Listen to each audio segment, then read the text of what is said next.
First of all, welcome everybody. Those that are in the hall, thank you very much for coming out tonight. It's really important that you're here for an AGM. And thank you for those that are joined on Zoom as well. Okay, so I'm just going to go through a few of the items on tonight's agenda with you. I'll do a few notices first of all. Then we'll have a news item with Len giving us an interesting topic, which I'm sure you'll be very amazed by. Then we're going to do the AGM, and I'll explain the AGM in more detail later on. Then that'll be followed by our members' images, and then Richard will give us a tour of the night sky in the next upcoming month. So just a few notices for those in the hall. Fire exits are left and right, and also the entrance where you came in. Toilets are situated at the rear, gents by the door as you come through, and ladies over here on your right, the back. We're recording this meeting for future people to have a look at, and for those that can't make the meeting tonight. I think with the bank holiday, a lot of people have headed off early, so hopefully we'll catch those. So just a quick word about our next meeting, which won't be now until the 29th of September. The regulars among you will know that we take a break during the summer months, and we don't have meetings from June, July, August. We start again in September. So the next meeting is going to be on the 29th of September, and it's entitled The Sky at Night by a Mr. Gordon Rogers. Some of you will know Gordon because he did actually come here in 2010 to talk about his observatory that he built. So his topic is Sky at Night with a Laugh. So Gordon is a keen astronomer, and as I say, he has actually built his own observatory, but he has a passion for deep space imaging, and that's what he loves to do. But the observatory that he built at home was state-of-the-art when we saw it. I don't know if it's still like that, but it actually prompted the Sky at Night to do a full program from his observatory. His talk will cover astronomical topics, both of contemporary interest and for amateurs and professionals alike, but he's doing it with a sense of humor. You can tell by the picture at the beginning with the rose through his mouth, you know, there's something going on there. He's also a publisher, and he's published a book called My Heavens, which can be had at all good bookstores, I'm told. But he's more than that. He's an academic as well. He's a fellow of the Royal Astronomical Society. So he's very well founded in talking about matters astronomical. And we thought that'd be quite a light way of starting off the new season with a talk like that. And thanks to Deborah for organizing that one. So Len, over to you for the news. Okay, well, I'm going to talk about on black holes, as we know, and he showed that they were able to emit radiation, Hawking radiation, and he theorized that virtual particles would come into existence at the event horizon. And this time, instead of annihilating each other and going back together, one would go in the black hole and the other particle would come out, hence enabling the radiation. So that again was good evidence for virtual particles. Then I'm sure you've heard of the Kashmir effect.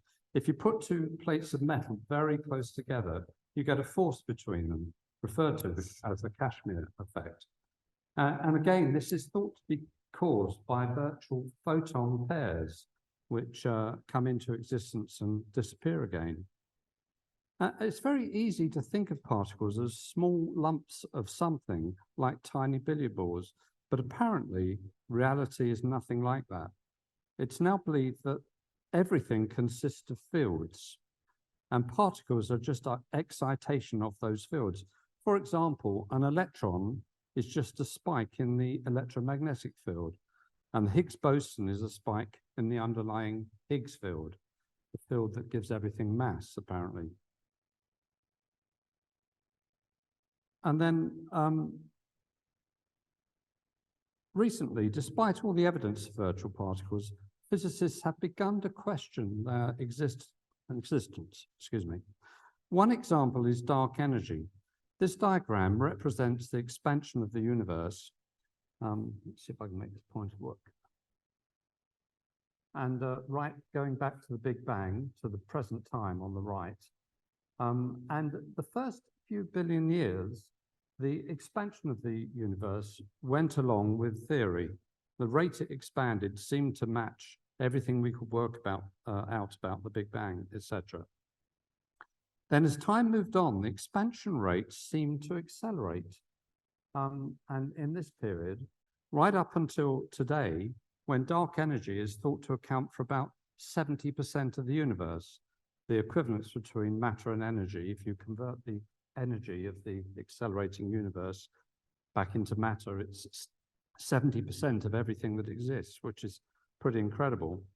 Now, no one knows what dark energy is, but one theory was that it was due to the power of the vacuum, i.e. virtual particles again, coming into existence throughout the universe. So they calculated the scale of this energy, and it was incredibly high, something like 10 to the power 50 times too high to account for dark energy. So this idea was immediately dropped, and the reason for dark energy, we still don't know what it is, but it also brought into question the existence of virtual particles in the vacuum. So obviously something is causing all these effects above, and whatever it is, the maths relating to virtual particles does fit the bill in many cases, but that doesn't mean reality is actually like that, of course. No one has ever detected a virtual particle directly, and it's considered to be impossible to do so. So one of the latest ideas is to invoke an abstract mathematical object called an amplituhedron, I believe, in a branch of physics called quantum field theory. Now, I won't pretend to you for a second that I understand what this is about. But what is clear is, and this is what this news item is about, is that it's now uncertain that virtual particles exist at all, which affects everything in physics, including astronomy and in particular cosmology. And that's the news. So the AGM is going to consist of different stages. I'm going to give a short description of last year's activities. Antonio is going to tell you about the astrophotography course. Andrew is going to tell you about the website updates. And Nyan is going to tell you about the financial status of the society. I'll give you a brief update as well on High Top and what we've done there. Then comes the election of the committee. As you know, we've got two members standing down, Peter and Bernice Kraft, that are moving off to Portugal, and we're all jealous of them. So first of all, let me just quickly run through our meetings last year. In September, we had Professor Jonathan Rawlings. He talked to us about astrochemistry and star formation.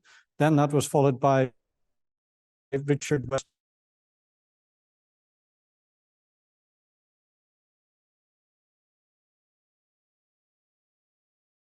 Help people establish problems that could be solved with their telescopes, and a bit of practical hands-on advice as well. Then in December, we had our members' images and the bring and buy. Then kicking off the new year, we had Martin Lewis talking about astrophotography. Those that don't know, Martin is a very, very high-level astrophotographer. He's very well regarded throughout the world, not just here. And he's also a local guy, being from St. Albans.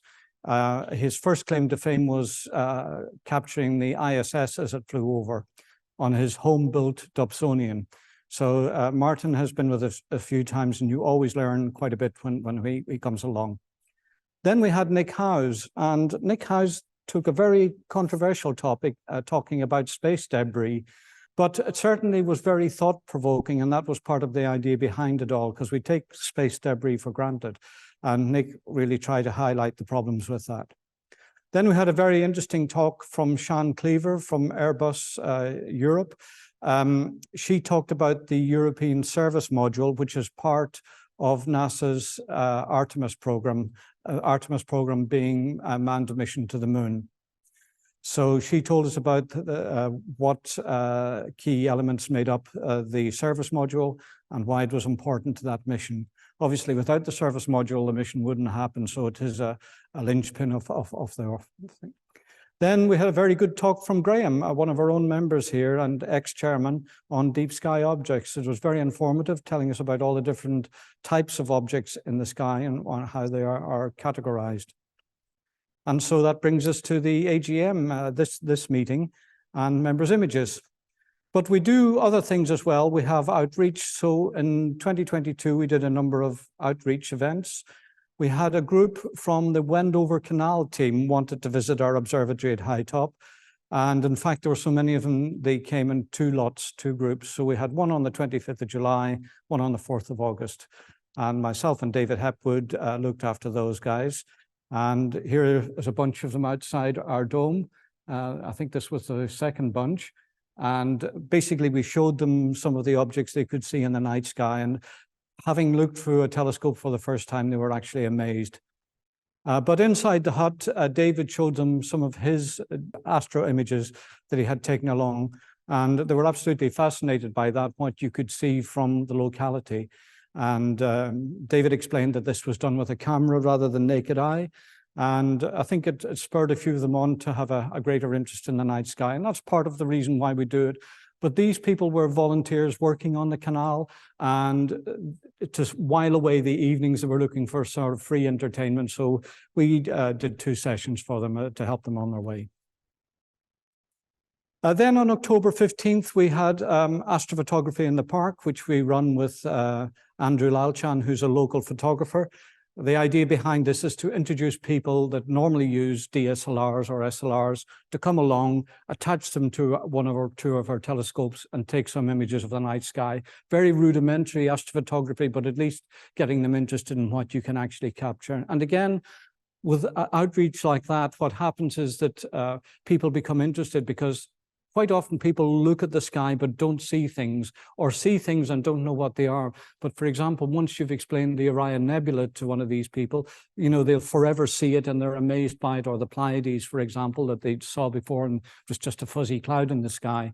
So when you start pointing out galaxies and other interesting objects, they become more interested. So this leads to them actually experimenting a little bit more with their cameras and, you know, taking advantage of our skies when they are clear. Then we had on October the 25th, the partial solar eclipse. And we did one of these before a couple of years ago, and it was time to do another one because they sort of come in pairs like that. And it was a very small partial eclipse, but we did actually take some pictures there. So again, this was organized through Andrew Lalchan and some of our members there. You can see Bernice in the middle and with our solar glasses on. So we had a standard celestron here with a white light filter on it and a solar scope, a Lunt solar scope as well. So it was a reasonable day. There was cloud coming and going, but we did actually get to see some stuff. So here's the beginning of the eclipse. And you could see a few sunspots. Might be quite difficult for you to see it back there, but there you go, a little bit closer now with the edge coming in a little bit more. And one of the things that quite fascinated me is you could see quite roughly the edge of the moon and the craters as on the horizon. And this wasn't taken with a proper imaging camera. It was just literally taken with the phone camera held over the eyepiece. So they're not terribly professional. It's astrophotography at its lowest level. And there's the view through the Lunt solar scope. And you can see there's a prominence here. And that prominence is about, to give you an idea of scale, it's about 50,000 miles out from the surface. And that means that the Earth could easily just shoot through that loop without touching any of it.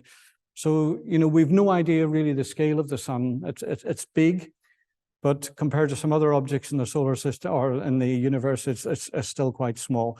But from our point of view, it's big, and the sun is becoming more and more active, and for that reason alone, it's becoming more and more interesting. So here's a close-up view of that area. Not high resolution, I'll add, but just a simple way of capturing images. We spent a lot of time, or at least I did, talking to cubs and beavers and scouts, primarily their space activity badge, which means that they've got to identify constellations, they've got to know the solar system and so on. So I did a number of those throughout the year. And it's a bit like buses. November was a very busy month. There was 4 in November. And then I did a talk for 90 school kids in St. Albans at St. Albans Garden Fields Primary School. And they'd asked me to come along and talk to them about just space and astronomy generally. So here we are looking at the two main stars in Orion, Betelgeuse and Rigel, and explaining what the difference was between the two stars. What amazed me was these kids were, 9 years old approximately. They were very well informed, and a lot of them knew more detail than me, but I didn't want to admit that to them because that sort of blows it all. But yeah, they were very, very well behaved. And for 90 kids to stay that quiet for an hour and a half, it's actually amazing. They were fascinated by this one as well, which was the Mars Ingenuity helicopter. They hadn't realized that part of the Perseverance mission was this helicopter that was flying around. And I explained to them it was slightly different than flying a helicopter on Earth. And they managed to grasp that concept of how the atmosphere is different. But it never ceases to amaze me how much these kids absorb. So it's really good to go to schools and to the beavers and cubs and scouts and so on to do that. So again, I've done some more. I'll not go through them all. But you'll notice one here that we did here. The school had asked us to help the first Northwood beavers with a planetarium visit. Now, as the regulars will know, we haven't used a planetarium for a number of years, mainly because of COVID and it's a quite an enclosed space, but also because there were some issues with the planetarium that needed to be fixed. But thanks to Richard, the planetarium was in a workable state and we got it all up and running. And we had about 30 of those kids come along one evening, and we chaperoned them down there and gave them a demonstration of the night sky. And again, that sort of inspires the younger members of our community to be interested in the stars. And when they look up at the sky, they now recognize some of the major constellations. A major thing happened last year. Bob Garner, one of our former members, he was actually a committee member for some time here, but in latter years, he was a committee member on WHAS. And he was a very well-regarded person here because he put a lot of work into the observatory up at High Top. He taught a lot of people about astronomy and particular astrophotography when it was in its early stages. And in those days, cameras were very expensive, so you had to be quite ingenious to actually get any half-decent images at all. So Bob shared his skills with others among the society to produce images. These are some of his images. But when he died, he left us a legacy, and Nian will tell you a little bit more about that legacy when he comes to talk about the finances. But we felt it would be quite an appropriate memorial to Bob if we were to start an astrophotography program that is designed for our members. It's free of charge for our members. So we decided to buy some kit to do that. We'll tell you about that in a minute, but next up is Andrew's going to tell us about the website and the changes to that.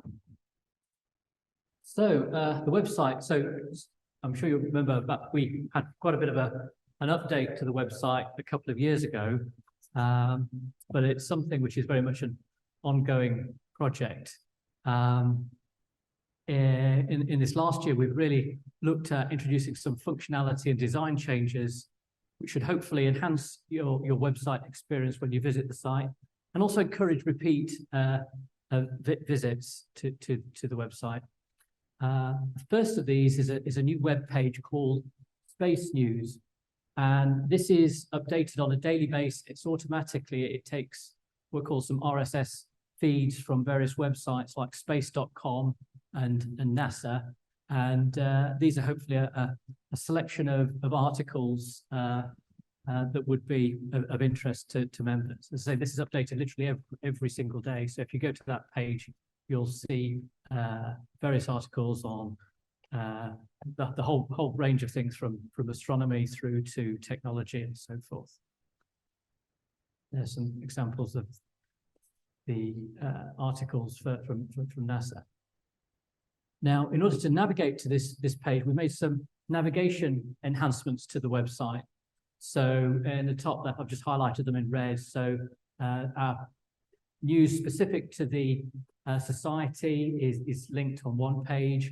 Then at the top, you've got space news, and then also the social media links, so Facebook, Instagram, YouTube and so forth. That could also be accessed by those icons at the top there.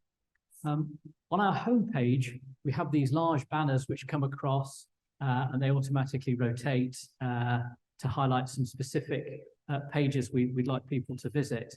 But sometimes people might not realize if you scroll down, there's actually a whole host of additional information there. So we added just a little arrow to encourage people to scroll down on that homepage so they can see other relevant content on the site.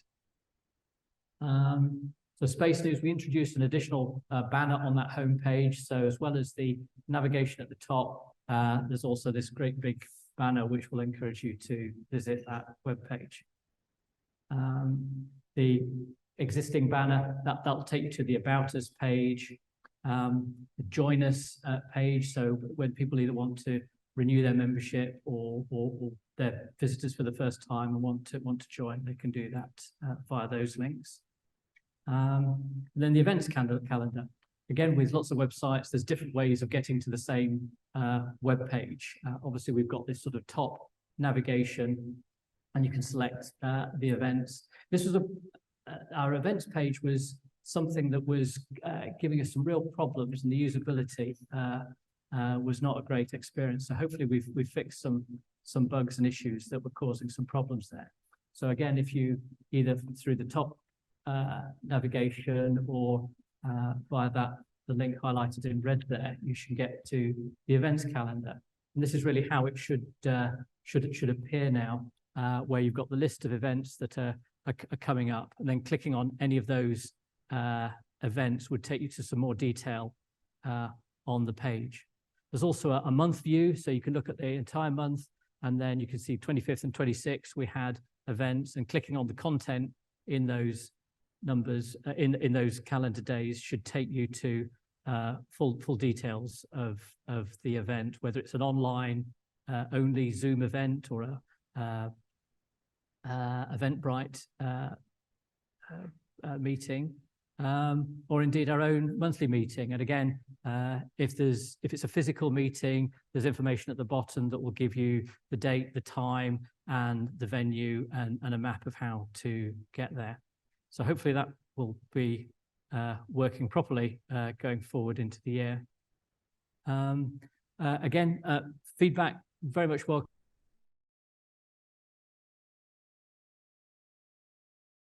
Of displaying and giving you a better experience, please do let me know. On the contact us page, there's a little section that a link to Webmaster, so you can just click on that and you can send me an email, and be very happy to implement any changes that we can based on your feedback. That's it. Thank you. Okay, so next up is Nian with the financials, and hopefully he'll guide us through the summary, at least anyway, of that. Here you go. Thank you. I won't take up too much time. I'll just give a very high-level overview of the accounts for last year. So that's what that looks like, but I've made it zoom a little bit closer so they could see that. I've dropped the... Okay, so these are the accounts for the last calendar year, January to December 2023.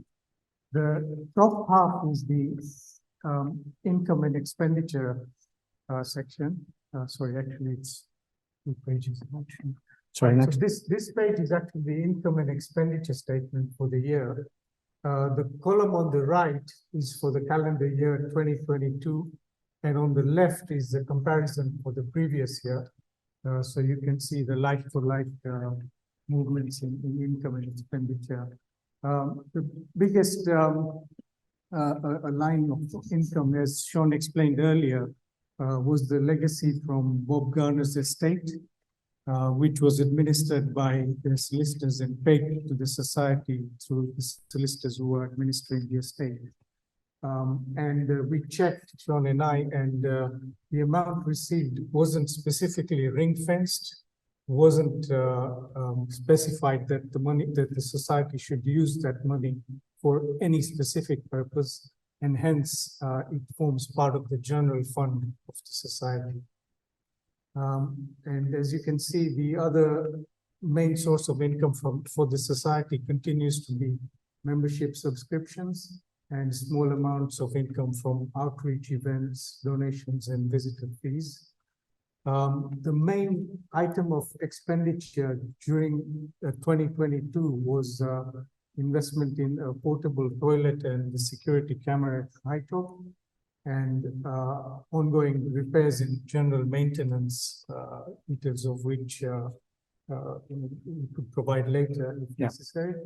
And just ongoing website costs and general administrative and technological costs such as Zoom licenses and PayPal costs, which left an excess of over £8,000 at the end of the year. And in front of you now is the balance sheet, which shows the financial position at the end of December 2022. And at the end of the year, there was just over £16,000 in the bank account, about £1,200 in the PayPal account, where the subscription income goes into, and a small amount of petty cash, giving a total of just over £17,000. So a reasonably healthy position to end the year. Thank you. Great. Okay. Thank you very much, Nayan. Yeah.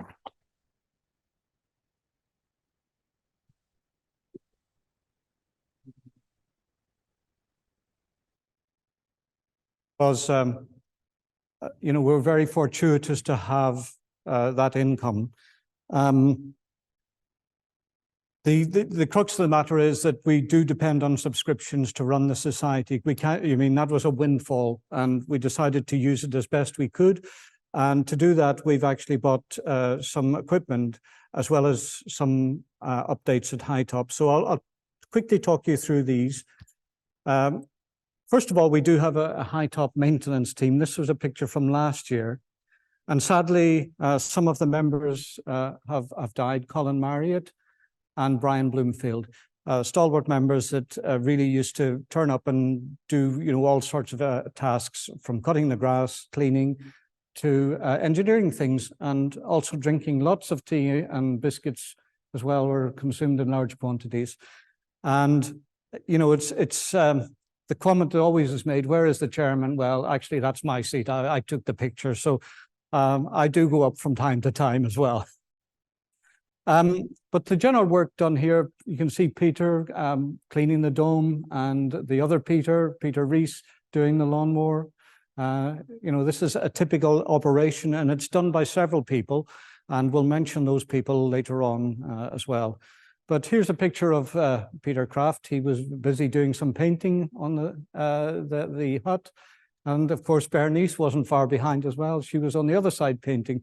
So we're really grateful for all the efforts they've put in. And I'll talk a little bit more about that in a minute. But as Nayan pointed out, one of the major expenditures was the toilet at High Top. So it's now in situ, and it's a composting toilet. So it's completely eco-friendly. And it has a little solar light attached to it with a solar panel on the roof, which you can't really see it, but the little solar panel is there. So it's freestanding, it's good for the environment, and whenever you're taking short up at High Top, that's the facility to use. Okay. Because a lot of people haven't actually used a composting toilet, we've put a little graphic on the inside of the door to guide you on the instructions how to use it. I'll not go into it right now. But one of the major things that was also highlighted by Nayan was the maintenance work at High Top. So what we did is we replaced the ceiling here. We're a bit nervous about doing this because we were told that there was asbestos in the building, and it turned out that actually it was quite well contained and not actually on the ceiling part. It's forming part of the roof structure. I'll show you that in a minute. But we took extra precautions just to be sure that no asbestos dust was going to be inhaled or we put ourselves at risk. One of the things that we always have to do when we're doing any events is risk management. So here are the three musketeers that took part in that. You mightn't recognize them, but it's myself, Peter, and Peter.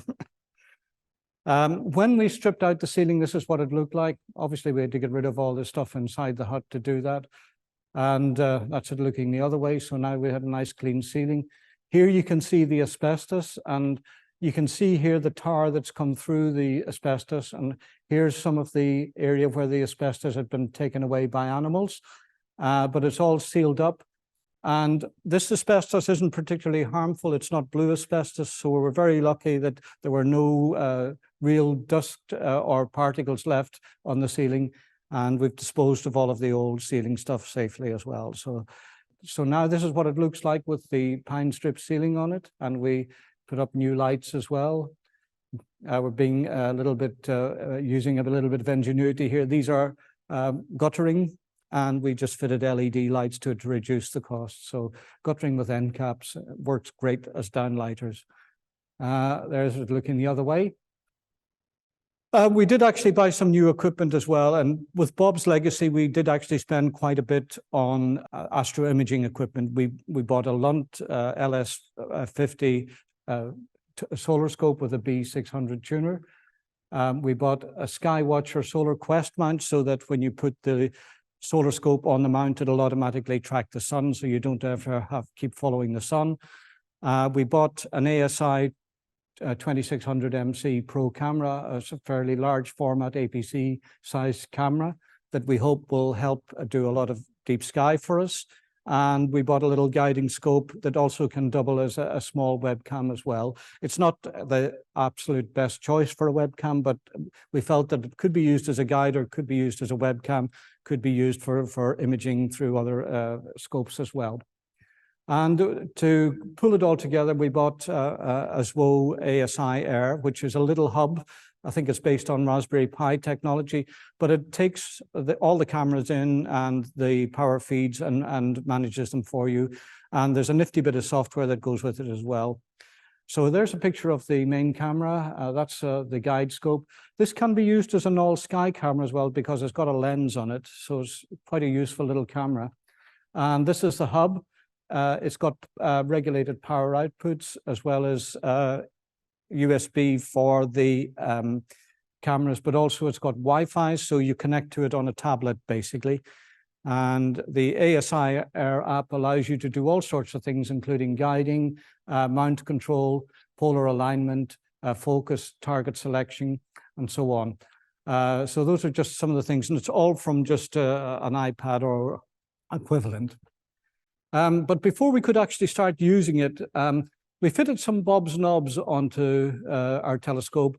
And for those of you with a keen eye, you can see that in doing that, things went a bit skew in terms of collimation. You can see here, these are not concentric rings. I know this screen doesn't help, but take it from me, that's not concentric. So we had a little bit of tweaking to get it all lined up again. We did a visual alignment to get it concentric. And then at night, we did a star test as well. So this is what it looks like when it's all assembled. You got the main camera there with the extra bits of hardware to give you the correct back focus. And here on we're using this, one of our older telescopes, a refractor, as the guiding one. It all feeds into the little ASI Air box there. And we've got a dew controller there that controls the heating for the main scope and the guide scope. So very early on, Antonio and Andrew did some tests. So they decided to have a go at this object. Here you can see the guiding going on up above. That's just a capture of the screenshot that we have in the time. Some lines here, which are not satellite tracks, but they are, you know, the grid lines for the dome. So this is what turned out from that. It's a fairly decent first attempt. So that was our first light with that kit. Then when we were doing a bit of the collimation, we decided that we'd have a look at M101 because there was a supernova. And here you can see some of the screen on the iPad. We're taking some images here. And we're going to use this as a basis for going forward on teaching basic astrophotography. So the image that came out wasn't that great. We weren't terribly enamored with it, but nonetheless, you can see the supernova up here. This is like 180 degrees out with some of the other images you may have seen. But nonetheless, we were able to see it quite clearly. So these stars are stars in our galaxy. but that's actually the supernova in M101, which is 26 million light years away. So normally it should look like these little faint stars that you see here, but it's actually brighter than anything else, even in our galaxy. So that tells you how serious that was. The Lunt telescope, you may have seen these before, and there's the mount. It's got a little camera here that tracks the sun. So once you set it up, you don't have to go back. It's very handy. And we hope to be able to do some astro imaging with our webcam with that to get proper solar pictures rather than the ones with using a phone, for example. We also upped the security last year in High Top by putting a solar-powered security camera that's a pan and tilt and is powered by a solar panel. It works on the 3G, 4G network, so we don't rely on anything else. There it is at the top of the mast with the solar panel. And it's quite independent of any of the other systems in the thing, but it does allow us to keep an eye on the observatory and grounds. And of course, it had to get up there, and the brave soul that did that was David Hepwood this time. So David, as some of you may know, loves rock climbing, so it was a piece of cake for him, but rather him than me. So that's what it looks like from the ground. If you're looking back up, the camera's up there. So that's it. I don't know, for those of you that have been to High Top, we always had a surveillance up there because we do have, security systems in place well before that, but of different type. So this is just adding to it. And what happens then is that now if we get messages or emails saying that a vehicle is detected, a person is detected, or a motion is detected. There are different categories. So this one is a person detected. So here's some cyclists going by. Here's motion detected, so a farm vehicle. And here's a vehicle detected, so a small vehicle, not a farm vehicle going by. So we get these alerts, so we know if there's anything untoward going on in our observatory area. This is just a fixed view of it, but the camera can pan and tilt all around the fields, all around. It's 360 all around. And we can zoom right down to the bottom of the pole, or tilt right down to the bottom of the pole. And of course, it works at night as well. So this is an infrared image at night. You can see there it's taken it a couple of minutes before midnight. The bright light there is a reflection of the road sign that's out there. But, it gives a fairly good image, and it gives us confidence that, if we have unwanted visitors there, that we'll know about it immediately. Okay, so one of the other things we invested in, which we haven't really brought into play yet, is a Blackmagic Atom Mini Pro HDMI switcher. It's a little box basically that takes 4 inputs. They can be 4 computer HDMI feeds or a mixture of cameras and so on. So the idea is that when we come back in September, we'll have a little bit more of a professional setup in terms of Zoom. At the moment, we really struggled to get everything to work properly. And we took some advice on this box, and it was recommended to us. So had a play with it, and it seems to do the trick. So we'll be hopefully making our presentations more user-friendly for those that don't need to come to the meetings or can make it, and also for the recordings that we make so that they're more useful at the end of the day.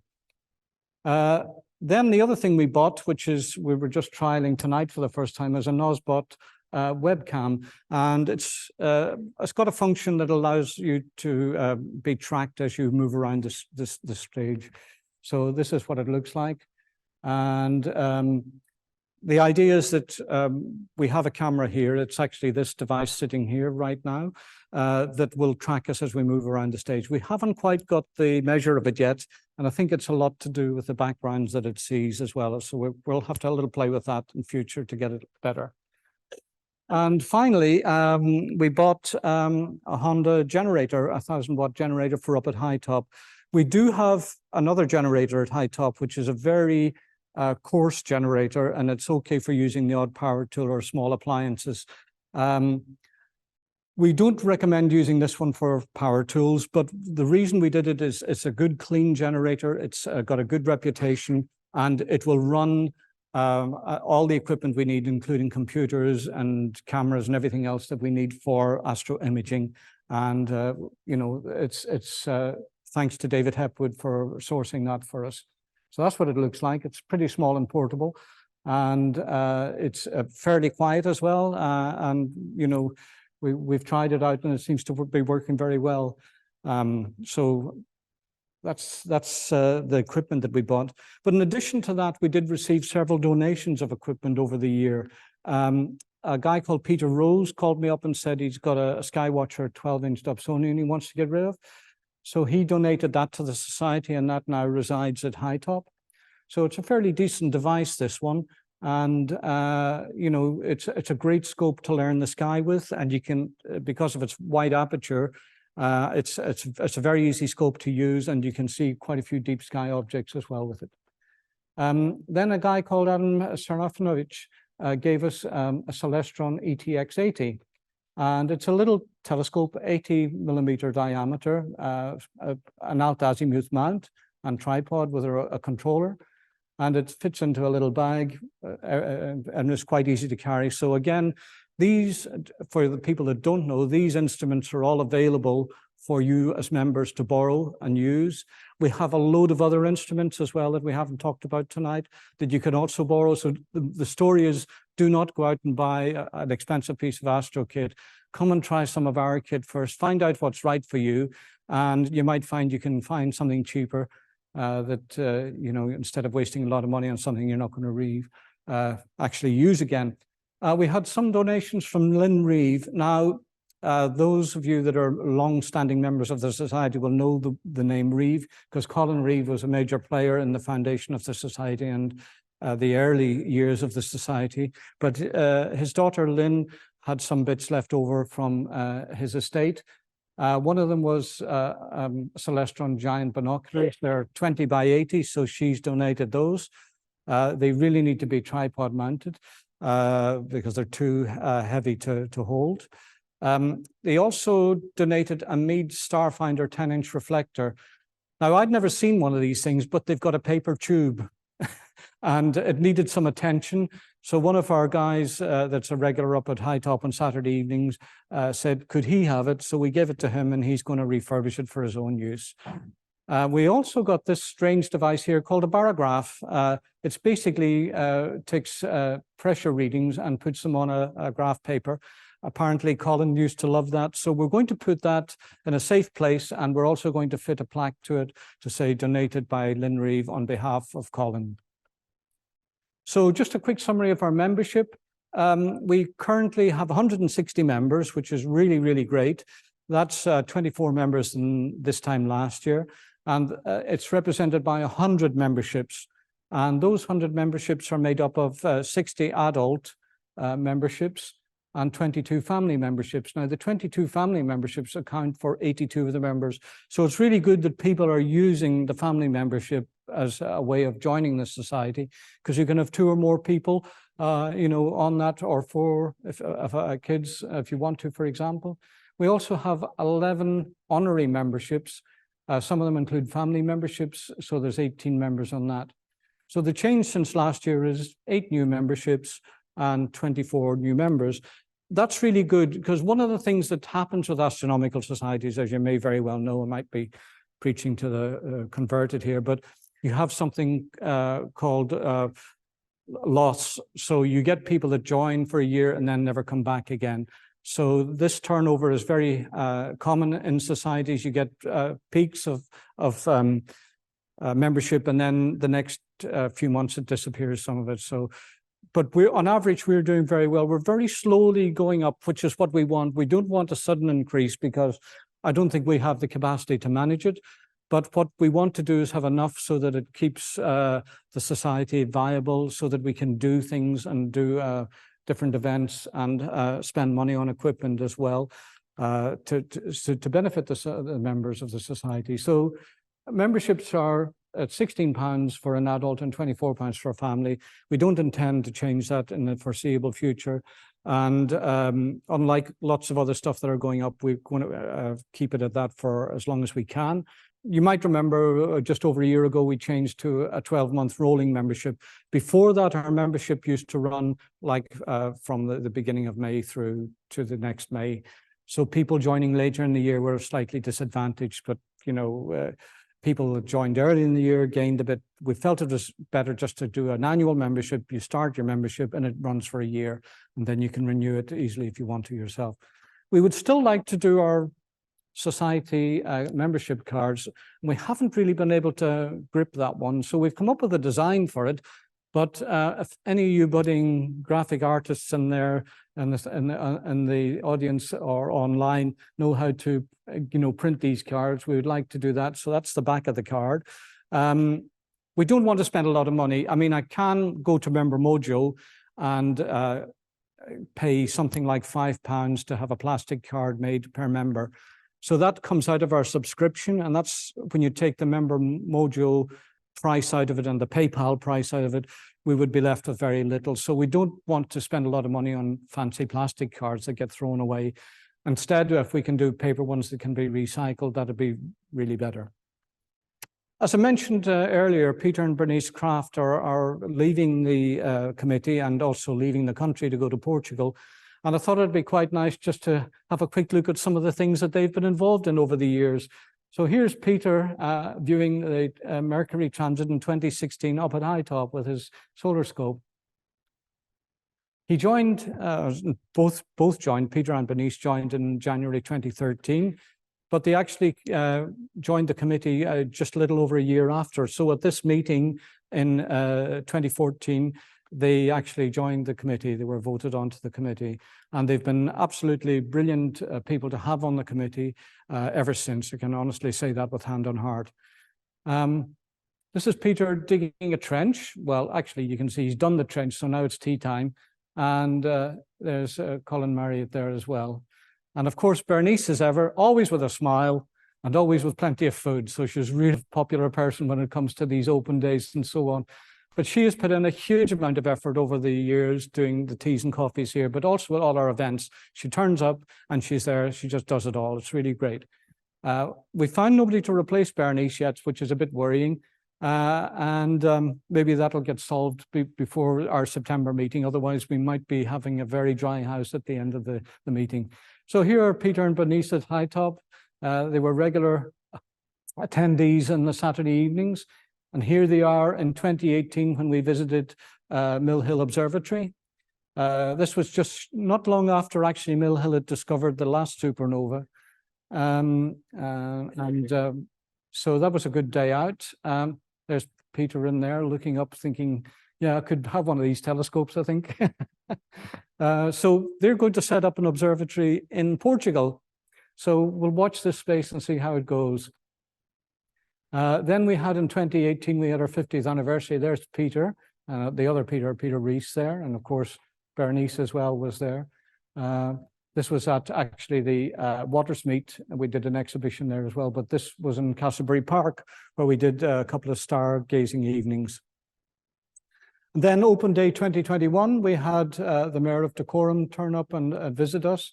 And you can see Peter in the back and Bernice is somewhere there. I can't quite see her at the moment. No. But they were there. And again, they provided all the refreshments for that. So that was a nice day as well. And I've already shown you a picture of Peter demolishing the ceiling. He's tall enough to be able to reach up. And then, but this is the highlight of their career, they got on television. So ITN phoned us up and said, we'd like to do an article on the aurora. And we said, you're not going to see any aurora. They said, well, we want to do it in 2 hours' time.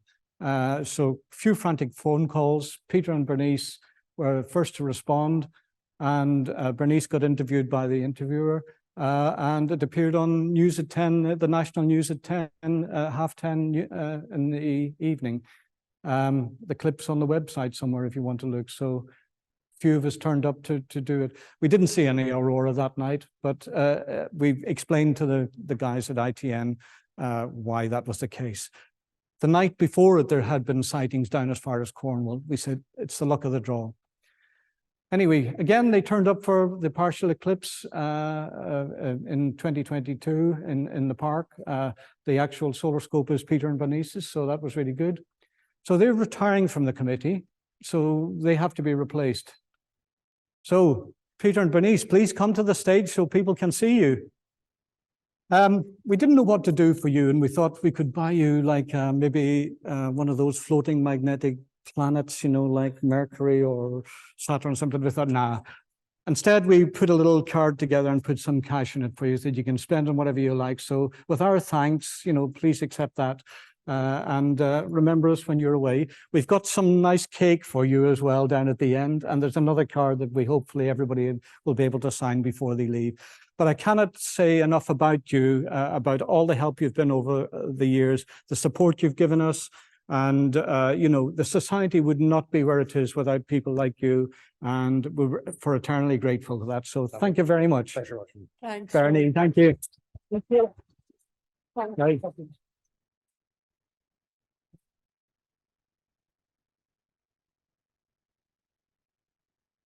Okay, so the next bit is the election of the committee, and generally what we do is if we could have those committee members that are here to come back up to the stage, maybe so people can see who they are. So Andrew Nyan, Peter Rees.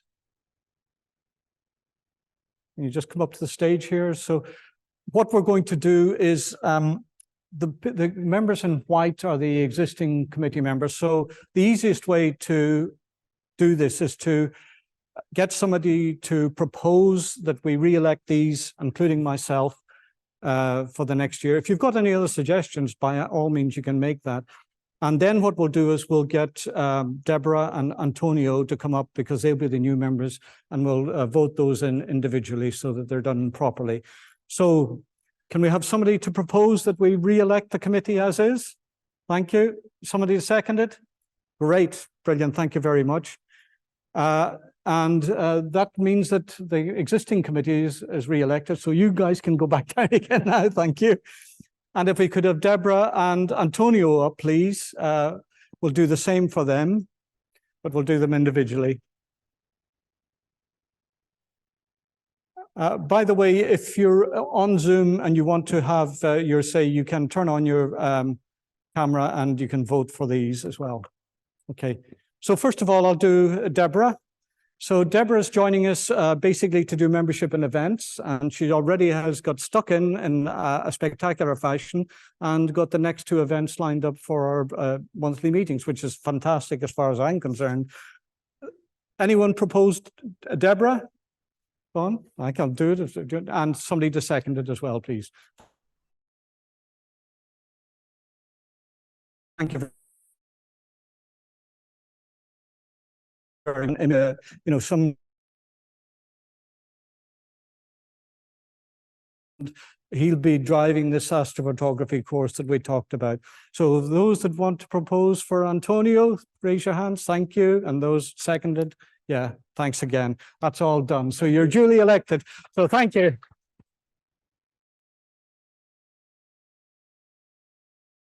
We're all duly elected, so that's really good. The society runs with the committee, but the committee are the tip of the iceberg. There are many other people that help in many ways. So I just want to mention a few people here that you'll see listed here: Don Doherty, David Hepwood, Peter Rees, Peter and Bernice Craft, and Antonio Philippi. These have helped in many ways, in different ways, particularly for the work at High Top, and I'd like to thank them for that. But then there are other people that do the regular meetings for us, Richard Westwood and Len Mann. They turn up practically every meeting and do their bit, and that is really appreciated. And I think you'll agree that both of them are really expert in their own fields. They are really give informative talks. So I'd like to show your appreciation for all of those, please.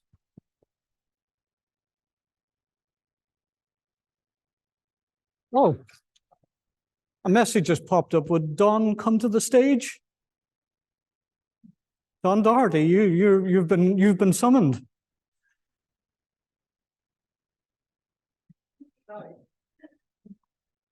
Right, for those of you that don't know Don, he's an expert astro imager. He started off with, come up Don here now so people can see you, mind yourself now. Here he's doing a bit of telescope tuition. Now he's teaching me. And this lists the three wise men, and Don is obviously here in the middle. So they're using the Dobsonian there, our old Dobsonian. But what I want to do is present Don with an honorary lifetime membership for all the hard work, and turn around there so people can see. So Thank you. honorary membership. So really appreciate it, Don. You've done so much for the society. You better walk me down. I'll walk you down. No, seriously, again, you know, I've said Peter and Bernice do a lot, but there's those guys that I've mentioned on here, day in, day out to do things. And, you know, typically Don, he'll be up there at high top, and if he spends money on the petrol for the lawnmower, he won't take a claim for it. You know, so we really appreciate it. And this is just a token of our appreciation, but he deserves a lot more than that, really. So now we get on to the members' images. And for those of you on Zoom as well, I know that there are some of you that have contributed that are going to talk. So this is the sort of running order we're going to do. So if you make a mental note, it's going to be Peter Rees, David Hepwood, Richard Westwood, Teresa Rodwell, Jonathan Putzman, Antonio Filippi, and then finally ending up with Martin Weston. So Peter, if you would like to come up and talk about your images, please. I'll get your first one up for you ready to go. Yeah, this is my image of the Rosetta Nebula, taken with the Attic 314L.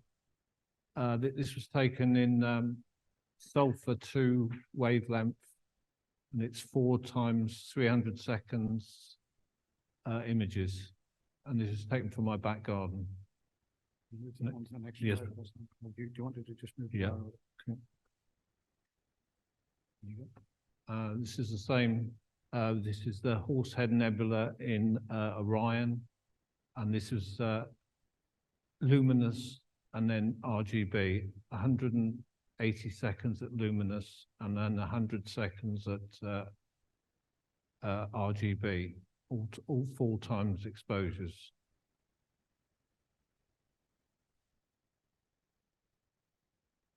And then this is my image of the comet that was round in February, E3ZDF. And this is 8-second exposures in luminance. This is taken on the 2nd of February.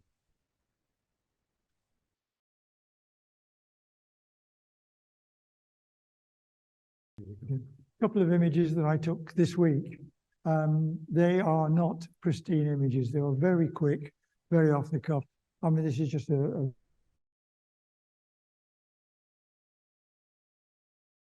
was getting bored because I couldn't see very much. And I started to look for something really bright to take an image of while I waited. And as it turned out, it was better, much better than I expected. I do like globular clusters. It's just beautiful to imagine what it must be like to be in the middle of it with that many stars around you. I have no idea what the exposures were because I just wasn't paying attention. And the next one. Right. I was at home. Sean asked me if I wanted to go up to High Top to help set up the cameras and things for the first time. And I said, no, I don't really want to come tonight. And the reason was, it looked as though it was going to be a clear night, and I wanted to do some of my own. Anyhow, it turns out I got on the phone to him when I could see him there. And he said he was trying to get 101 supernova. And he sent me the image that he did. And then I had to do my own. So this is my version of it. Yeah, I think that image has turned out very well indeed. Yeah. It's a very, very, very short exposure. But it does show just how bright that star, that supernova is. It really is the brightest part of it. Normally, if you look at M101 with a telescope, you'll have a double job to see anything. But one thing's for sure, that star will be visible. That's all. Hey, thanks, David. So next up, we've got Richard. Okay. Now that doesn't look like much, does it really? I was on the 11th of May this year, I was on an EasyJet flight bound to the Isle of Man. It was 8:30 in the morning, we'd taken off, and I happened to see through the window that there was a glory. The glory is actually it's the shadow of the aircraft, because obviously the aircraft, as it goes along, it passes a shadow. There's a shadow that's cast down on the earth. Now, you can't actually see the shadow there. What you can see is the glory. Now, I literally just aimed the camera and took a picture. In fact, if you've ever been on an EasyJet flight, it's not easy to get your camera out of a bag, to be perfectly honest. It's they're very cramped. That was what it was. But the glory is one of these interesting things. They think it's caused by light backscattering in the cloud that makes this effect. It's a bit like a corona effect. But it's interesting, and you get to see the port engine of a EasyJet 319 or whatever it was that took us there in a very cramped cattle ship kind of situation. Anyway, there we go. But it goes to show you that the astrophotography is anything, rainbows, sundogs, all these kind of things. They're really interesting and they make nice pictures. Although I don't know what the spots are around there. I think there are bits on the window, to be honest. Anyway, thanks very much.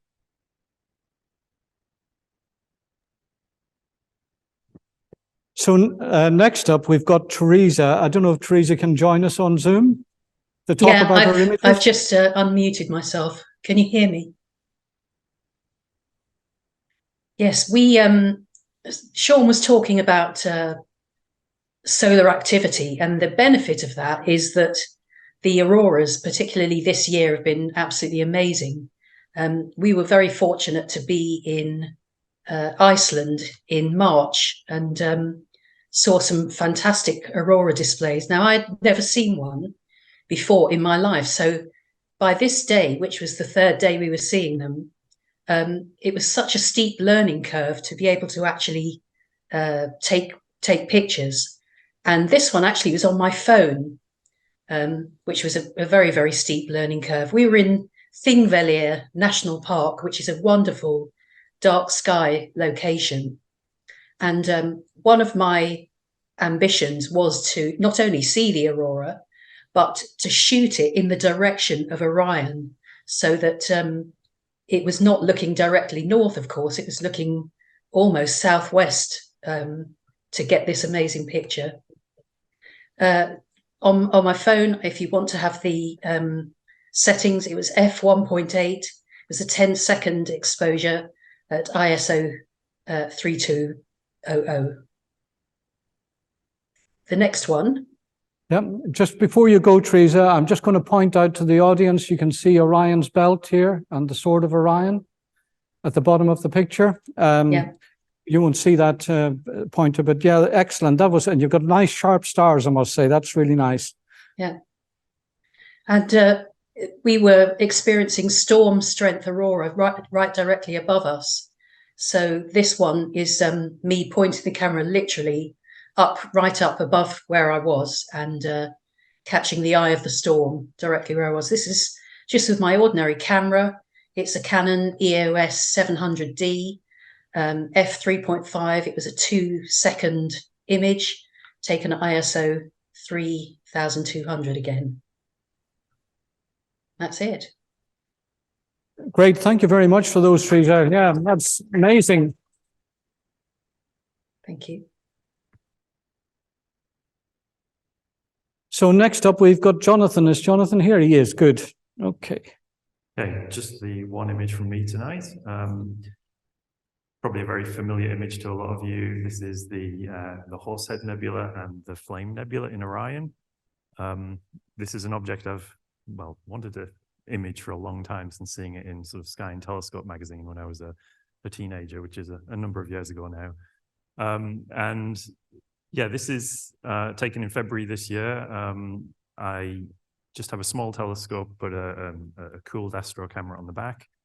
Set it up on my back garden patio, and I had a look. The moon wasn't that far away from Orion on this particular night, which is why I was using a dual band filter, which really helps accentuate the hydrogen emission and also the oxygen emission, although there's not so much of that in this image. So all the red that you see is effectively the hydrogen emission, and the Horsehead Nebula itself is effectively a dark nebula of dust which absorbs some of the sort of the background light and appears in the nice sort of chess piece horsehead shape. On the bottom left, we have the Flame Nebula, which is another emission nebula driven by the bright star Alnitak. So Alnitak is emitting large amounts of ultraviolet radiation, which ionizes the hydrogen, and again gives you that characteristic red color. It was about 1 hour of data captured as sort of 2-minute chunks with processing in an open source bit of software called Cyril, and a little bit of Photoshop for the final sort of color correction and noise reduction. Okay. Excellent. Thank you very much. Very nice composition. Okay, next up we've got Antonio. So if Antonio, you can come up and go through your images. Right. Not the best of seasons with the weather we had, but I gathered a few of the pictures I took in the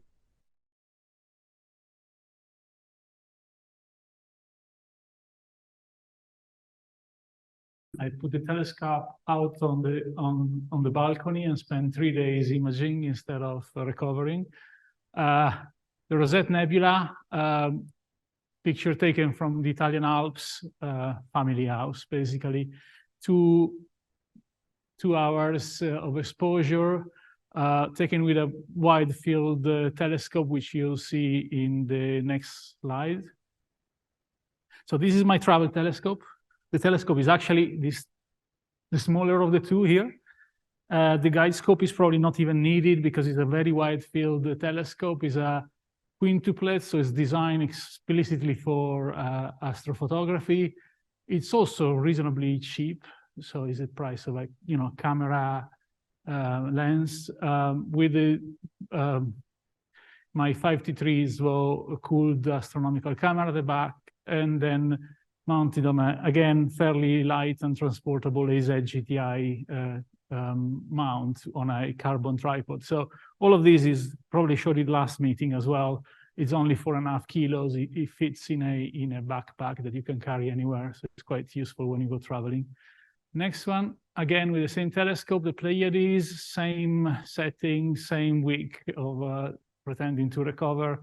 1 hour and 40 minutes, you can see the nebulosity and the dust clouds around the stars. Thank you. Next. This is again a wide field view. So we've seen there on the left the Horsehead Nebula and the Orion Nebula at the top there. And interestingly, in 3 hours, you start collecting all the nebulosity in between as well. That telescope you've just seen not only is short, but is an f4, which makes it much faster than a f6 or a f10, you know, the longer aperture. So it gathers light 3 or 4 times faster than your average telescope.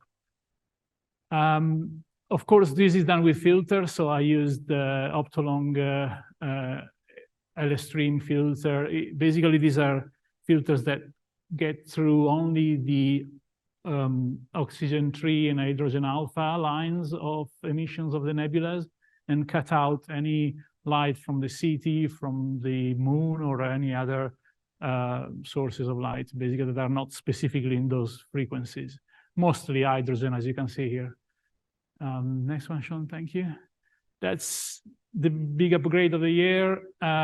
So the telescope is a 480 millimeters, so mid-size. I'm going deeper a little bit here.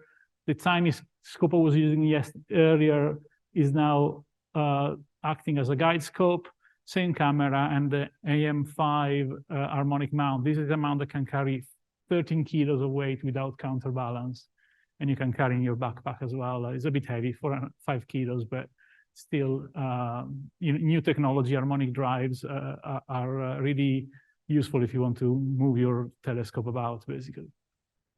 Thank you. Next. And that's one quick picture, half an hour only on the Orion Nebula. Again, with filter. This one is actually from London. I live in zone 3, is a Bortle 9. All the pictures, 4 or 5 pictures that will follow from here are done from central London. Some, well, most of them with variety of filters. But it's a one-shot color camera. Is still possible even in a, you know, take some okay pictures even from a very light polluted sky like central London. Next one, please. yeah, this is very short exposure, I think, on M3, the globular cluster, with a light pollution filter, and I think is the telescope you just seen from central London. Next one. This is the comets, the comet of the year, 2003 ZF3. The problem with comets is that they move much faster than everything around it. And so when you try to stack, 2.5 hours of pictures is a bit a lengthy process to not get streaks in the stars. But this deep sky stacker can do that, and it's half a decent result. Next, please. Again, from central London, M13, the big globular cluster in Hercules, with the same gear I've shown you earlier. So this is done with the white telescope you were looking at earlier. If you go to the next one, Sean, please. That's the wide view from the one piggybacking on top. Instead of using it as a guide scope, I was basically taking 2 pictures at the same time, which makes everything faster, and you 2 for 1, basically. Okay, next one. Very short exposure, 1.5 hours roughly is not a lot. For M81 and M82 galaxies, these are 2 galaxies near Ursa Major. They interact with each other. You can see M82, the cigar galaxy, is being basically disassembled by the other one. With the kind of system you've seen before, still from central London, and a little bit of a light pollution filter. And this is the first of the pictures I've shown you that is taken from high top with my gear, not the telescope from the observatory. This is the Markarian chain. There's galaxy all over the place here. There's here, there. These are called the eyes of the Markarian chain. They're interacting with each other. Galaxies, what I find fascinating about these kind of pictures is how many billions of stars you can take in one single shot. I mean, it's in reality 3 hours of shooting to see all of this, but it's quite surprising how much there is out there, basically, and gives you the measure of the scale of what we're looking at. Next one, please. Right. For galaxy season, I also started experimenting with a Celestron C6, which is the smaller brother of what we have inside the observatory, mounted on the same system. This is a 1.5 meter focal length, so it goes very, very deep and is perfect for galaxy season. For those that don't know it, we call galaxy season basically spring and early summer, because at night we are looking outside from the Milky Way instead of looking towards the Milky Way, so you don't see the Milky Way in the sky typically, but what you see is and so they tend to be small, so you want to focus in and see quite a lot with the C6. It's quite a challenging step up. Next one is the bigger brother inside our observatory without the cameras that we bought together we've shown in the last few months, but it gives you a sense of the scale. Next one, please. Already shown you this. This is not a great picture, but it's half an hour and is first light on the observatory. This is taken with all the gear we bought for the observatory, and still the amount of detail and light we could bring in half an hour is quite surprising. We have a little bit more work to do to tweak the system, but it's going somewhere quite fast. So hopefully we'll do more and more of this. And next one, if there's more. This is very zoomed in because it was done with my other, the not zoomed in telescope. But it's a picture I took about a month ago of M101 from high top London with my own gear, which we can contrast with the next one, which is not a beautiful picture, but has the famous supernova. So I actually found a picture I took from London a week before, and still it wasn't there. The supernova appeared on the 18th of this month, and it's been getting bigger and bigger in terms of magnitude. You can probably see with a small telescope, so it won't last long. We're talking probably, I don't know, months typically when supernovas and the likes, but it shines with the kind of light that it takes several billion suns to produce. I think I'm done with pictures, yeah. So later? Later. Yeah. Thank you very much. Hi, everybody. Can you hear me all right? Okay. I put a bit of information about the objects rather than what I've taken them with. All my, well, 90% of everything I do is taken with a mono camera, and I use narrowband filters, hydrogen alpha, oxygen 3, and sulfur 2. So this is the famous California nebula. And you may have noticed lots of other pictures where you've got a lot of hydrogen, everything's in red. Well, I use the Hubble palette, which is called false color, because it brings out the definition a bit more, but you tend to get a more of a yellowy green color for hydrogen, or blue even sometimes, because the way the palette sets up, sulfur is red, hydrogen is green, and oxygen is blue. So that's why it looks quite orangey and yellow. Right, so if we move on to the next one. So so I mainly take either nebulas or planetary nebulas. And so this one here is famous Dumbbell Nebula. The interesting about planetary nebulas are that they're just stars similar to our sun, that when they reach the end of their lives, instead of going to supernova, they shed their material, become red giant, and as it expands, eventually all the material comes out, and then it shrinks down to a white dwarf. And then the white dwarf lights up all the material. So what you're actually seeing there right at the very center, you probably can't see, is a white dwarf, and then it's lighting up all the material. So the blue is oxygen, and the reddy yellow color is hydrogen, and there's a bit of sulfur there as well. Okay, so go to the next one. So this one is the Elephant's Trunk Nebula.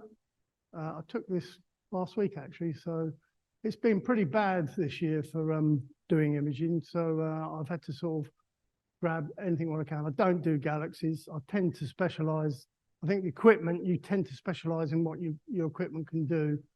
And galaxies don't come out very well in narrow bands, so I don't bother with them.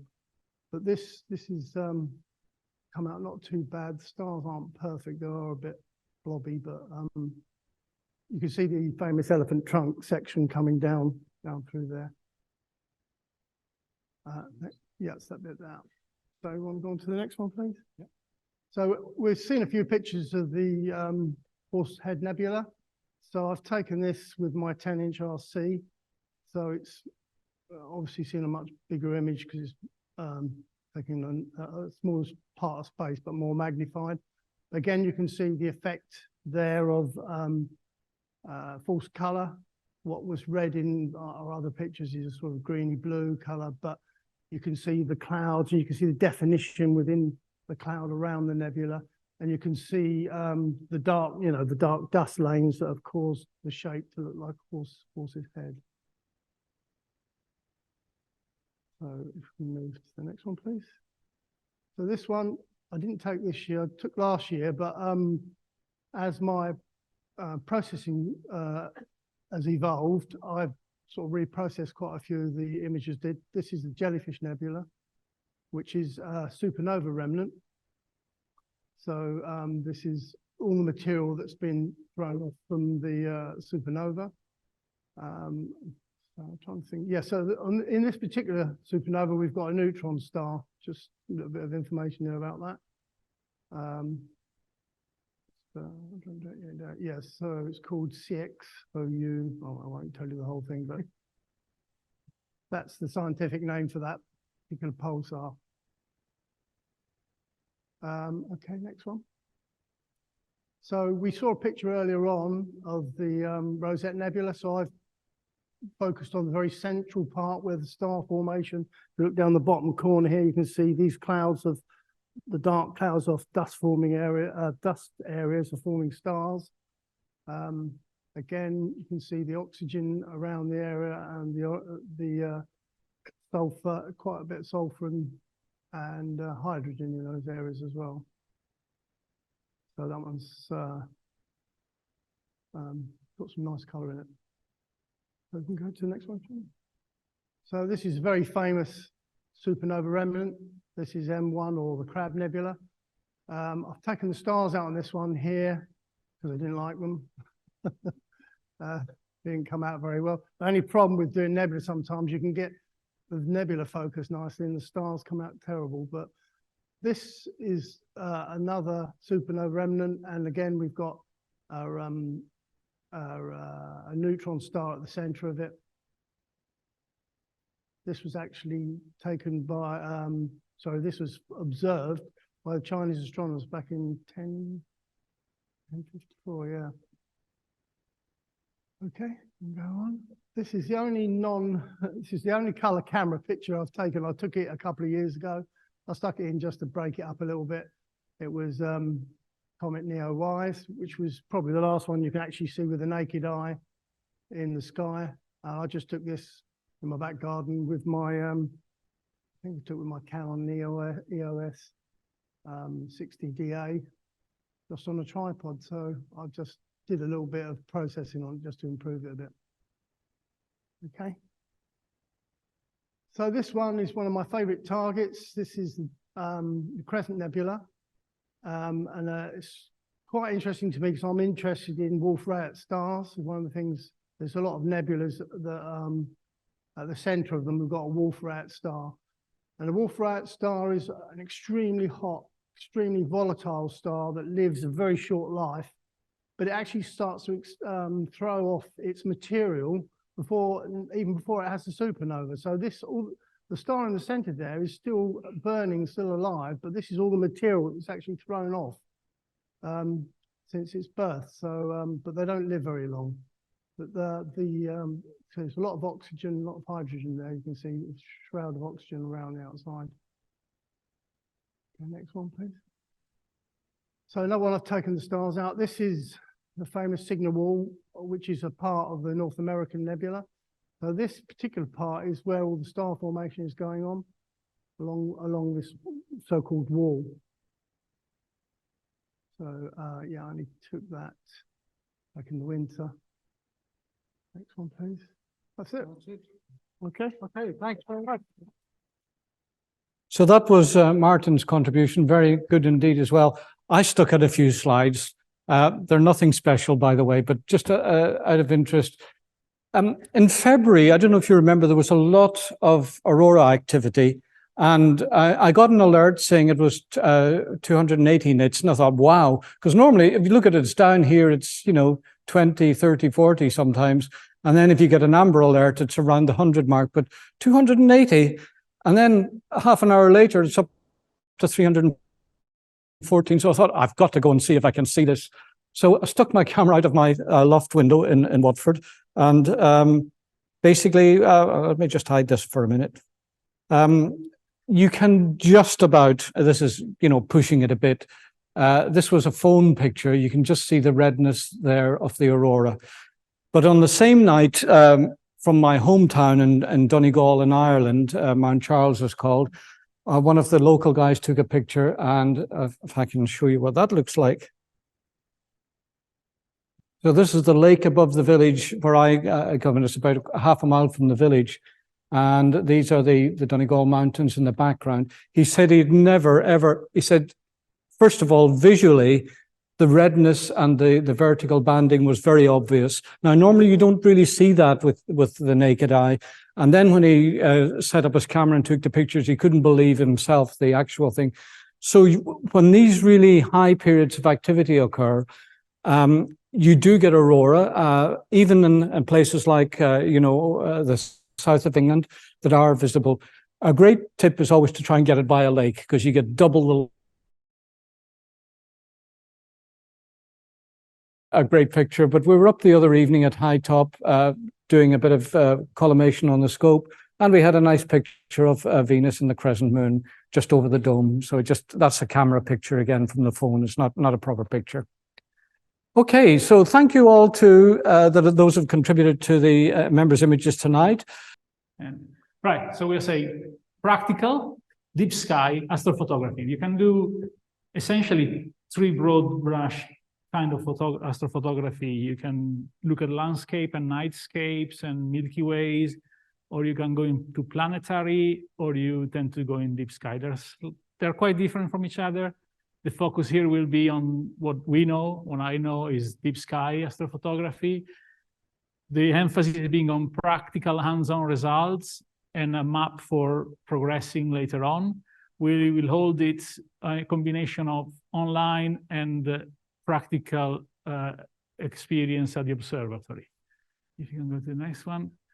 The idea is that we will have, I said, 1 or 2 sessions on the theory, intro, principles, processes, how to do, the key concepts of astrophotography, followed by diving on what equipment you need or what you can do with what kind of equipment and what is the best equipment or how you can adapt your own, and how to have a workflow when you go out there and knowing what to do.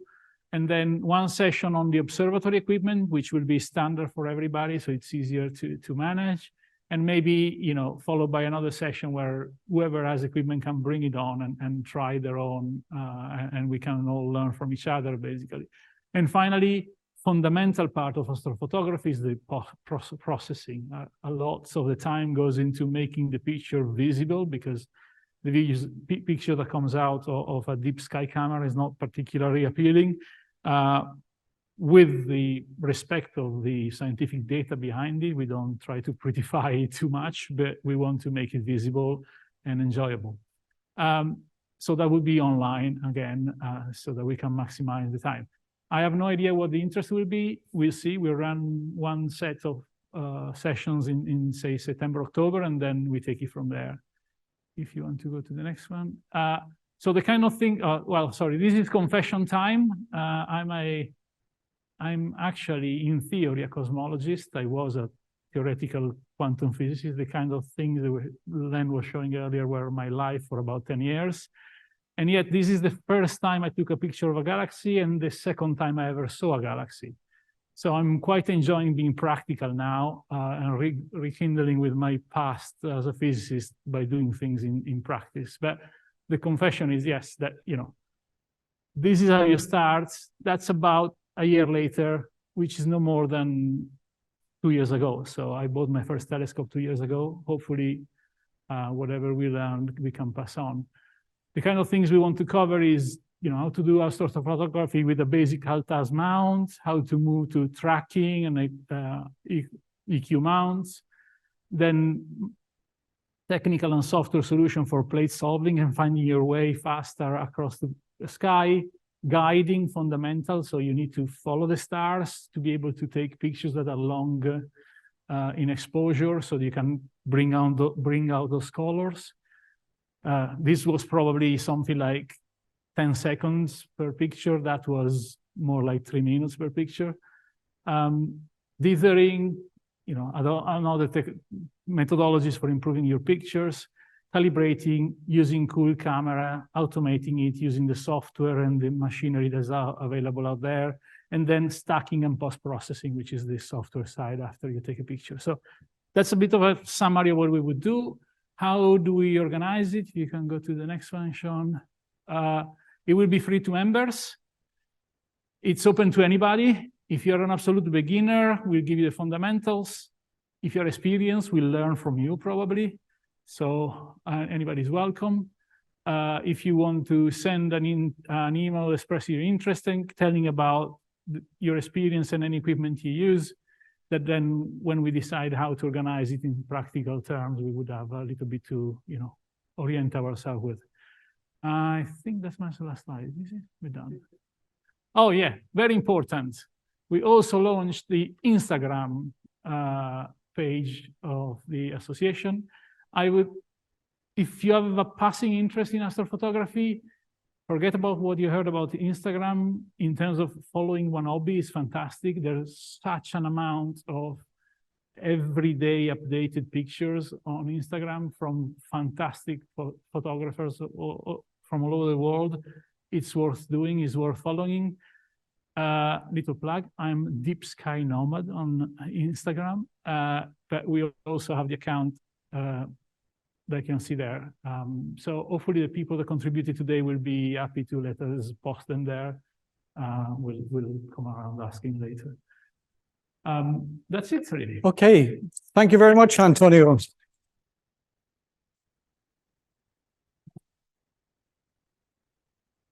Good. Okay, so we've got one final thing to do, and that is Richard is going to give us a quick tour of the night sky. Before I start, just like to say a word about our setup. Now, I did a Zoom session for Orpington on Wednesday, and I can tell you that Sean has got a very good system here. It works, and it works very well. I don't forget little hiccups. Everybody knows what's going on, which is good. We have a very good system here, and it's thanks mainly to Sean and others that do the IT stuff. Now, before we get any further into it, as a result of doing this talk, I heard that because they had a thing about similar thing to what I do, they have a kind of chat about what's happening. The sun is very active at the moment. I had a look this afternoon. There's at least 3 active areas of interest. So it's well worth having a look at the sun at the moment. If you've got any more sophisticated equipment, well, yeah, you can use that, and you probably do very well. Yeah, so have a look at the sun. Okay, so let's get that. We've still got that. Let's put a few constellation thingies and a few lines maybe just to help us out. Now, at the moment, we are entering the the season where we don't have really dark skies at all. It's twilight all night long, really. Certainly, we don't go past astronomical twilight, where the sun has to be 18 degrees below the horizon, the northern horizon, to do. So that means that basically for the next couple of months, astronomical photography or deep sky looking is a bit tricky. So I'm just going to give you a little quick flip round. We looked at Hercules last month, didn't we? We looked at Hercules, and we talked about M13 and M92, etc. Well, there's another constellation in the same area, and that is this one here, and that is Ophiuchus. Now, Ophiuchus is the 13th sign of the zodiac, the one nobody talks about, because in fact it does cross it is on the ecliptic. There's Libra, and there is Scorpius down here, and there is Ophiuchus. Ophiuchus is an interesting constellation, mainly because it's full of faint stars, but it does have some interesting features, mainly in an area which, let's see if I can get this a bit more close up. Bring that down. There's an area in Ophiuchus which is called the Bull of Pontonorsky, and that's this area here. It's a V shape. It's much more obvious than it hit in the sky than it is on this projection. But the area is a very interesting one because it actually has double star, which is this one here. It's called 70 Ophiuchi, that one. And it's nice, colourful, interesting object. It also has a planetary nebula, which I can't remember the NGC number, but it's number 6 in Struve's catalogue. Remember I talked about Struve 5 last month? That is located about here. It's a little bit further up, and it's the greenest object you're ever going to see. It really is. In fact, a few years ago now, 5 years, a few years ago, I corresponded with Sue French, who was at that time running Sky and Telescope's Deep Sky column, Deep Sky Treasures, and she was quite taken with what I'd said and actually recorded it in there as it is as green as a traffic light. It's an interesting object to see.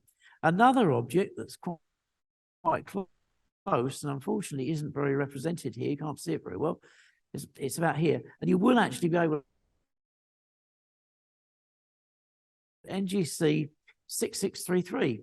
It's a really bright cluster. The fact it's an NGC cluster has got nothing to do with it. It really isn't that it really is easy to see. And some messier objects are much fainter than that. So you can't always tell whether a cluster is going to be bright or not just because it's in a particular catalogue. It's very much a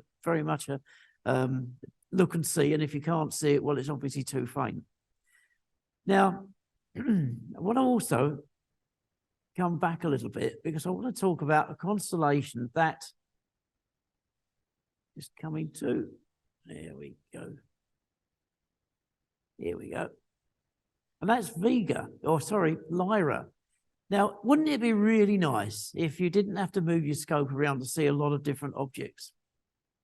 And you could do it all over a very small area of sky. Well, you can do it with certain constellations.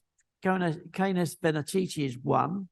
Another one is Lyra. Now, Lyra has so many objects in it that are of interest that really it's quite amazing. For a start, you've got a first magnitude. It's actually a 0 magnitude star, and that's Vega.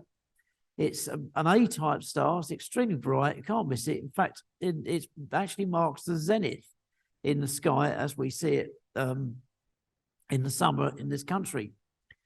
So you've got Vega. That's interesting enough.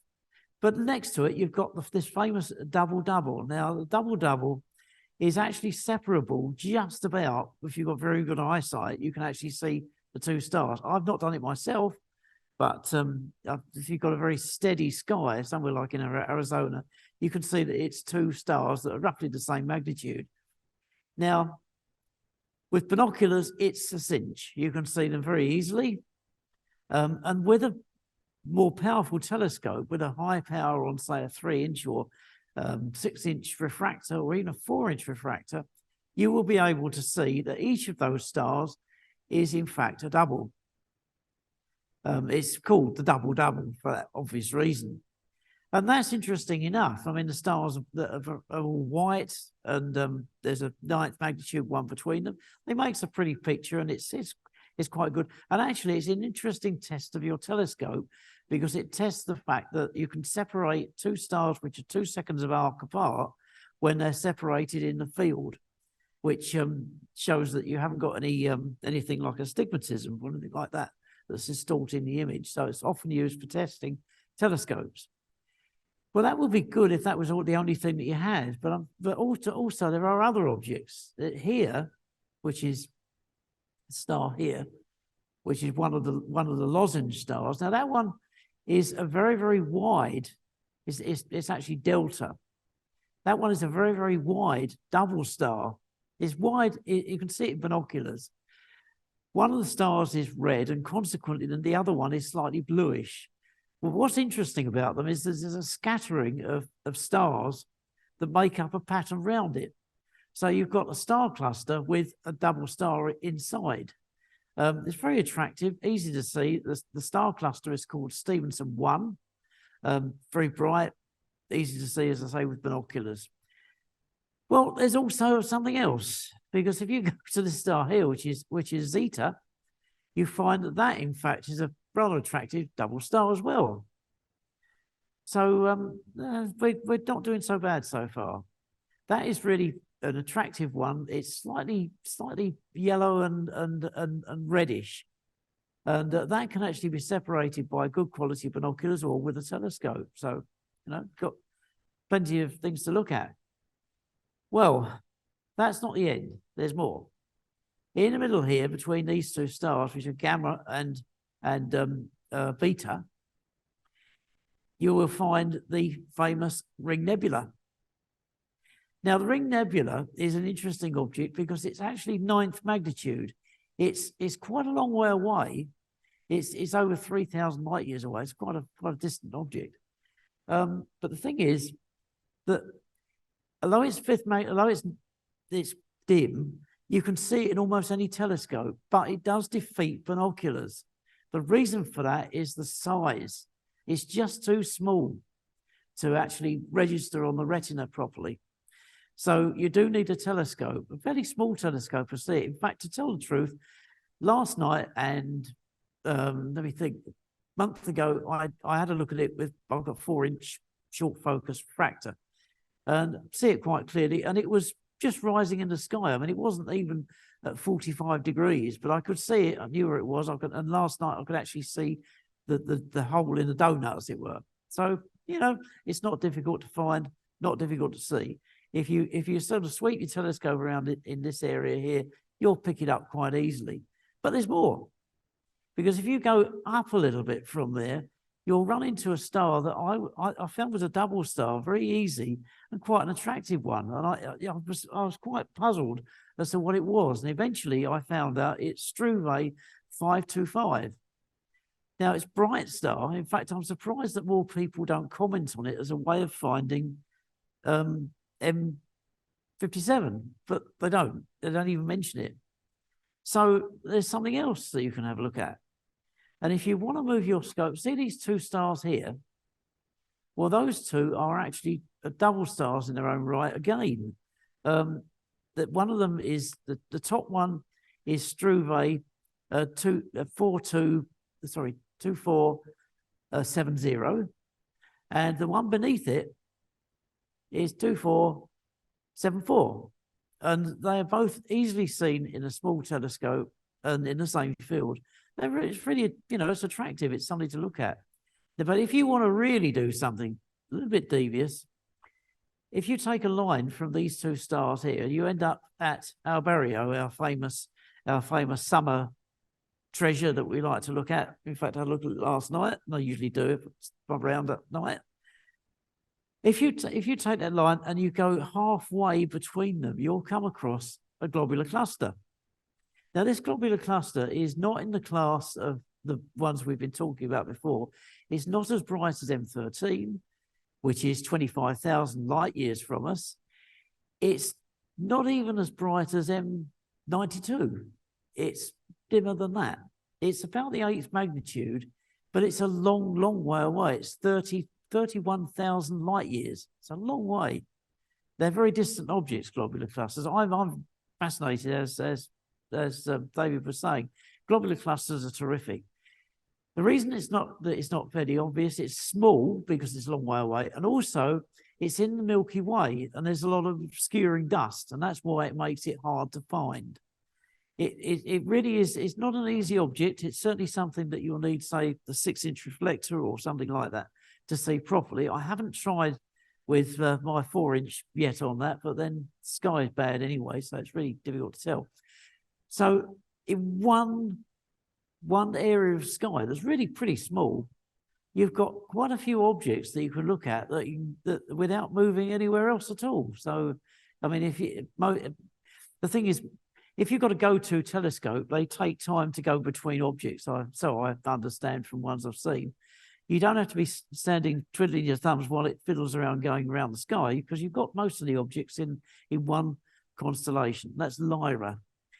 Can't miss it. It's going to be right overhead, which is not always the best place to see objects, really, when they're high up. But at the moment, it's in the late evening. You can see it rising up in the east. And so do try and have a look out for these objects and see what you can see. So one last thing, which I'm going to try and do if I can. And that's take out the scenery. Let's put the Milky Way in for a start. And I can take that out. There's all of that. There it is. We can see Sagittarius and Scorpius. There we are. So if you're going south over the summer, there's things to look at. You've got Sagittarius, which is a beautiful object in, you know, just naked eye, for goodness sake.